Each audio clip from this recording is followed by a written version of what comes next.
বর্ধমান বিশ্ববিদ্যালয়ের অন্তর্ভুক্ত BA general কোর্সের ফিফথ সেমিস্টারের সংস্কৃত ডিএসসি 1A পেপারের গুরুত্বপূর্ণ 5 ও 10 নম্বরের প্রশ্নগুলি দেওয়া হয়েছে।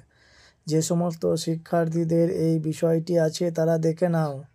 এছাড়াও উক্ত বিষয় সম্পর্কে আরও কিছু জানার থাকলে অবশ্যই কমেন্ট করে জানাবে। ধন্যবাদ, সকলের দিন শুভ হোক।